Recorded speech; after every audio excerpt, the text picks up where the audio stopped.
आज आप लोग देखने वाले हैं एक बरगद वाली चुड़ैल किसी सज्जन आदमी की जिंदगी कैसे बदल देती है। ये दूसरा भाग है। पहला भाग पहले ही चैनल पर आ चुका है। जिसने अभी तक नहीं देखा है प्लेलिस्ट में जाकर देख ले, तभी समझ में आएगी ये कहानी। आप हाथ मुंह धो लीजिए, मैं आपके लिए खाना लगा देती हूँ।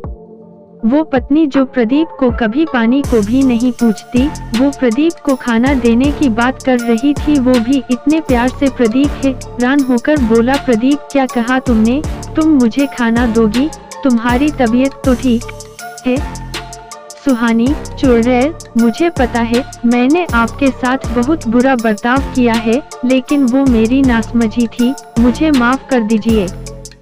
प्रदीप सुहानी की बातें सुनकर बहुत हैरान हो गया और उस दिन के बाद से सुहानी प्रदीप का बहुत ख्याल रखने लगी। प्रदीप अपनी पत्नी में ये बदलाव देखकर बहुत हैरान भी था और खुश भी। उनके घर में रह रही बिल्ली ये सब देखकर बहुत चिढ़ती थी, लेकिन चुड़ैल के जादू के सामने वो बेबस हो जाती थी। एक दिन प्रदीप सुहानी से बोला, सुहानी चलो आज हम कहीं बाहर घूमने चलते हैं, आज मैं तुम्हें खरीदारी कराऊंगा, तुम्हें बहुत शौक ना गहने खरीदने का। सुहानी, चुड़ैल, अरे मेरे पास तो सब कुछ है, आप फिजूल में पैसे खर्च क्यों रहे हैं? प्रदीप हैरानी से कहता है, तुम इतना कैसे बदल गई सुहानी? मुझे कभी कभी विश्वास नहीं होता कि तुम वही सुहानी हो जिसे अपनी सुंदरता पर इतना घमंड था और जो बात बात पर मुझसे लड़ा करती थी।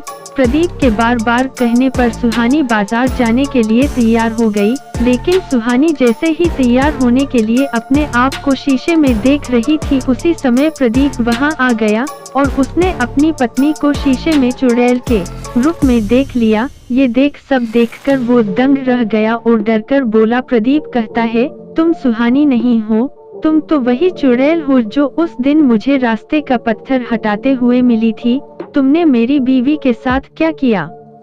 कहाँ है वो? प्रदीप की बात सुनकर चुड़ैल अपने असली रूप में आकर कहने लगी, चुड़ैल मुझे माफ कर दो प्रदीप, मैं तुम्हें धोखा नहीं देना चाहती थी, लेकिन तुम बहुत अच्छी इंसान हो और तुम्हारी पत्नी तुम्हारे साथ बहुत बुरा बर्ताव करती थी, जो देखकर मुझे अच्छा नहीं लगा। इसी कारण मैंने ये कदम उठाया और तुम्हारी पत्नी के साथ मैंने कुछ नहीं किया।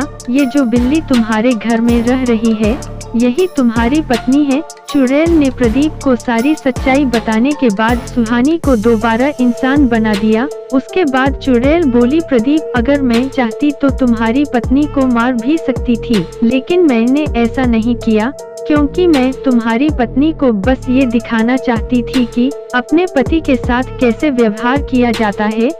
ये सुनकर सुहानी रो रो कर कहने लगी, सुहानी आप ठीक बोल रही हो चुड़ैल जी, मैंने अपने सुंदरता के घमंड में इतनी अंधी हो गई कि मैंने अपने पति को कभी कुछ नहीं समझा। आज के बाद मैं ऐसे कुछ नहीं करूंगी, आप दोनों मुझे माफ कर दीजिए। और चुड़ैल जी, मेरी आपसे एक विनती है कि आप अब हमारे साथ हमारे घर में रहिए। चुड़ैल, नहीं, ये मेरी जगह नहीं है, मुझे अब अपने घर जंगल में जाना होगा और तुम दोनों को कभी भी मेरी जरूरत हो तो मुझे याद कर लेना, मैं आ जाऊंगी। ये कहकर चुड़ैल अपने जंगल की ओर लौट गई। इस तरह प्रदीप और सुहानी अपने घर में प्यार से खुशी खुशी रहने लगे। इस कहानी से हमें ये शिक्षा मिलती है कि हमें हमेशा अपने रिश्तों की कद्र करनी चाहिए। अगर हम रिश्तों को अहमियत नहीं देंगे तो हम अपनों से कब अलग हो जाएंगे पता ही नहीं चलेगा।